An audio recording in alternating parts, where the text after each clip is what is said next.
Why do we need to be able to think? Well, we need to be able to think because our well-being depends on it. And there was a story that I found maddening that I ran across recently. Jen, can you show the video with the ballot? There's a ballot proposal in California. I believe it's measure number 50 about redistricting. And something interesting has cropped up in the mail-in ballots related to this redistricting measure that is favored by the Democrats, including Gavin Newsom, the governor. Vote is cast right here.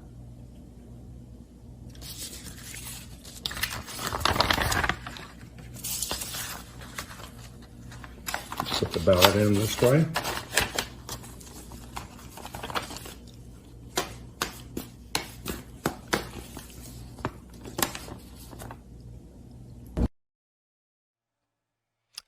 Okay, so let me just say a couple things. Redistricting is a place that both parties cheat. This is... So hold on, just so that, for one thing, some people will not have seen it, yeah. Not have seen it, but what it looked like was someone voting on a physical ballot on this measure, and there were only two options. It's a binary, yes or no, and it looks from the positioning here like a no vote is visible on the outside of the ballot that you're sending in, but that I guess that just tells you, like, the vote is visible regardless, because a no vote is visible, although if you don't know that something should be visible, you don't necessarily know that a yes vote is visible. To make it clear, you put the ballot in the envelope. And because the address has to show, there's only one way to put the ballot in the envelope. That's not the case. Oh, okay. So this is where this goes. Oh. So you put the ballot in the envelope, and if you've put it in the right orientation, and then you tap it down so that the paper falls to the bottom left corner of the envelope, a no vote shows clearly. And there is inexplicably a hole in the envelope. There are always holes in these envelopes, Why? I think, to show that the ballot is contained rather than they are empty. So the question is, did somebody put that hole somewhere that would allow no votes to be detected? Yeah. Now, okay, this is maddening, that the vote is visible, but there's a question about what it means. Was this intentional, or was this a mere accident of the fact that ballot envelopes traditionally have holes and, could be happenstance? But what troubled me was that there was a large number of people who responded to the discovery that, and mind you, I think there were different envelopes in different counties, but there were a large number of people who responded by saying, come on, get over it. And do you have this one tweet? So this is a tweet. This person says, as my friend, some handle says, there are 4 ways to put the ballot into the envelope. 3 of them don't show through the hole that they're the holes that are there for visually impaired signature line. End quote. So turn your ballot over, fold it inside out before putting in the envelope. Problem solved. Just freaking vote. Now, this is troubling to me because it involves either an extreme instance of sophistry or a complete failure of understanding. It has to be one of the two.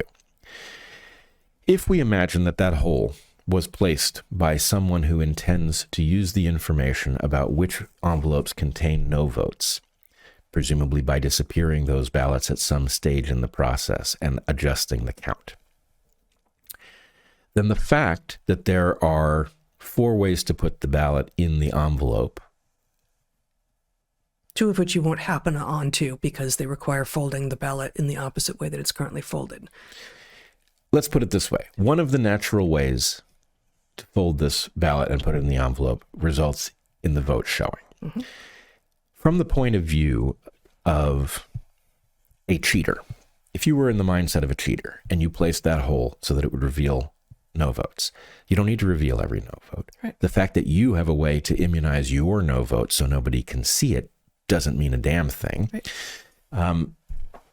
And in fact, you can detect lots of things through that hole. You can detect that somebody has folded their ballot inside out. Maybe you presume that that's a no vote because somebody is responding in this way. So if you just want to put your thumb on the scale and adjust a slight no victory to a slight yes victory, then you don't need perfect information on all ballots. All you need is to know that a certain number of ballots are highly likely to be no votes and to disappear them. So from the point of view of a cheater, the ideal thing is to have a kind of noisy measure that gives you enough power over the vote count while maintaining deniability, right? If the vote count is coming in overwhelmingly no, then maybe you don't cheat in order to protect your right to cheat in a future election. Right. If the vote's going to be close, then you start looking for ballots in which the thing shows. Yeah. So look, let me just say this clearly once. There is noise in the electoral process. It is imperfect by its nature.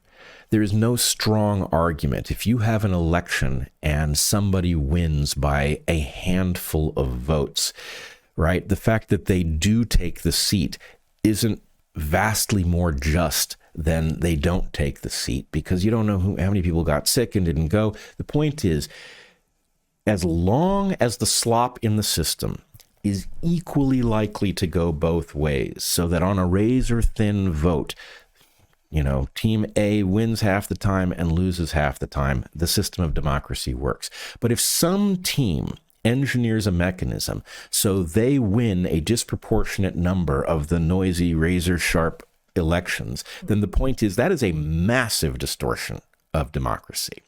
And the idea that there are a lot of ways, for one thing, we have, 50 different state electoral systems for historical reasons, right? We don't have a federally synchronized ballot in order. And I think in general they're different by county because there's different measures by county as well. Right. So it's not just 50, it's thousands. It's thousands of different ballots, but you could have a regulated system in which something that was highly reliable was agreed upon, and the particular details of what was being voted on in your county adjusted what was, added and in what specific way, and it was the same in every county, no matter where in the country you were. But what we have is a messy system in which so many different jurisdictions are setting their own rules that the ability to cheat here and there, and especially in, federal elections where some Maricopa County may be disproportionately important because it always comes down to which way is that county going to go.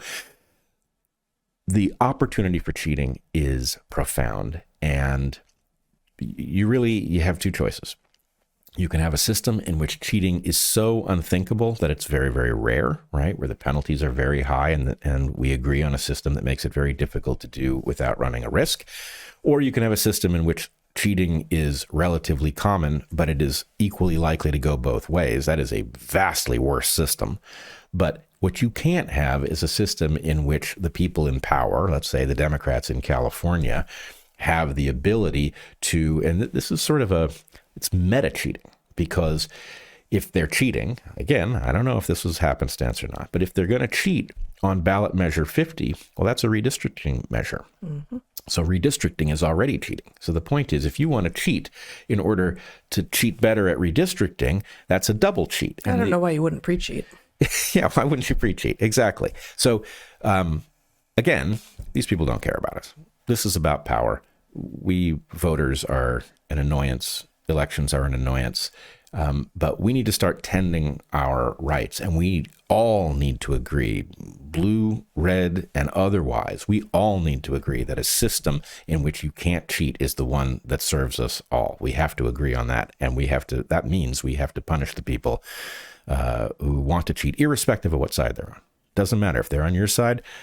They got to be punished too, because this is an intolerable level of slop and a terrible opportunity for the worst people to gain and hold power through illegitimate means. Absolutely agree.